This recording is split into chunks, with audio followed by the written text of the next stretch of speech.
Typical combination का problem है जिसमें हमसे पूछा जा रहा है कि in how many ways one can select a group of 3 students out of 6 boys and 4 girls. तो टोटल जो है वो 6 जो है वो लड़के हैं और 4 लड़कियां हैं। इनमें से आपने जो है ना 3 स्टूडेंट्स का ग्रुप जो है वो सेलेक्ट करना है। तो 3 स्टूडेंट्स जो है ना उनका ग्रुप बनाना है, 6 लड़के और 4 लड़कियों में से। लेकिन आगे वो हमसे ये कह रहा है if group contains at most one boy. At most one boy का मतलब है कि कम से कम एक लड़का तो हो और उससे कम जितने भी हों। अब जाहिर है अगर एक लड़के की बात हो रही है तो एक लड़का कम से कम हो और उससे कम जितने भी हों। एट मोस्ट का मतलब होता है वो और उससे कम। अब खुद एक और उससे कम, एक लड़का चाहिए कम से कम एक ग्रुप में, यानी बकिया 2 लड़कियां हो जाहिर है।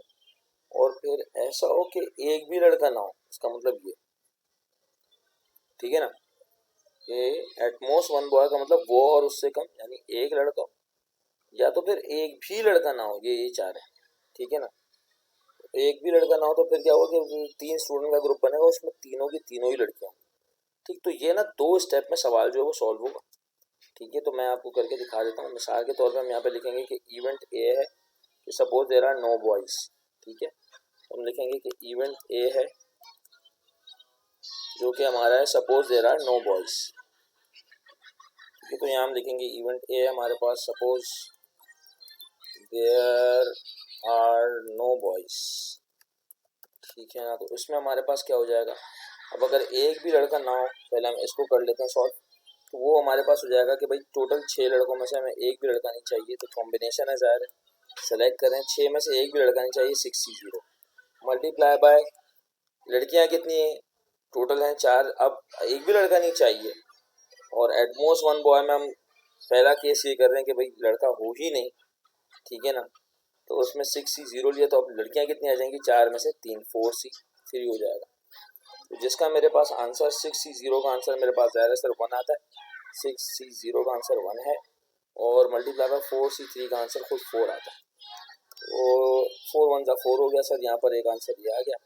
अब हम लेट सपोज हम कहेंगे कि भाई हमारे पास है इवेंट बी, और इवेंट बी मेरा ये है कि suppose there are one boy है, suppose there is a boy, ठीक है ना, suppose there is a boy है, suppose there is one boy, suppose there is one boy लिख देता हूँ मैं यहाँ पे।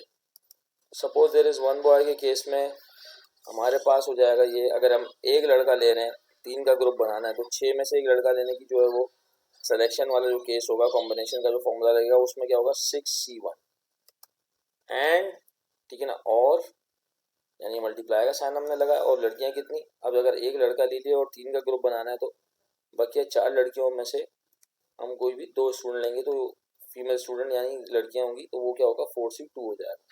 तो हमने 4C2 कर दिया, ठीक है।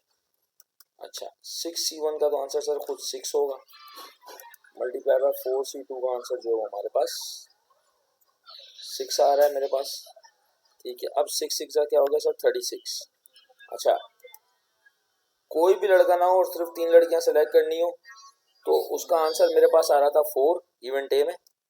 और अगर हम एटमोस्ट की बात कर रहे थे तो एटमोस्ट में मैंने ये कहा था कि कम से कम कोई भी ना हो, और अगर हो तो सिर्फ एक ही लड़का हो। एटमोस्ट 1 का मतलब ये था, यानी वो और उससे कम। तो उससे कम वाली जो चीज़ थी वो ये थी कि कोई भी लड़का ना हो, तो हमने वहाँ पे 3 लड़कियों की जो वो प्रोबेबिलिटी निकाली और 6C0 किया बॉयज़ के लिए, तो उसका आंसर 4 बना। और कम से कम जो है वो एक लड़का तो हो, तो ठीक है ना, तो उसके जो आंसर था वो हमारा था 6C1, और साथ में फिर लड़कियाँ जो है वो 2, तो 4C2 को हमने मल्टीप्लाई किया सर, तो 36 आया। तो आप करोगे क्या, इवेंट ए का, ठीक है, जो आपने इवेंट ए निकाला है और जो आपने इवेंट बी निकाला है, इन दोनों को जब आप प्लस कर दोगे तो एटमोस्ट 1 बॉय का आंसर आ जाएगा। यानी कोई भी लड़का ना हो उसकी प्रोबेबिलिटी, और सिर्फ तीनों लड़कियां, पर जब कोई लड़का ना हो तो तीनों लड़कियां जो सिलेक्ट की उसकी प्रोबेबिलिटी का आंसर आया था 4, प्लस जो हमने सिर्फ एक बॉय हो और फिर बाकी 2 लड़कियां हो ग्रुप में, 3 स्टूडेंट्स के ग्रुप में से, उसका जो आंसर आया था वो 36। जब इन दोनों को हम प्लस कर देंगे 4 + 36, तो हमारे पास आंसर आ जाएगा 40। तो there are 40 ways to select a group of 3 students if the group contains at most 1 boy. Thank you so much for watching.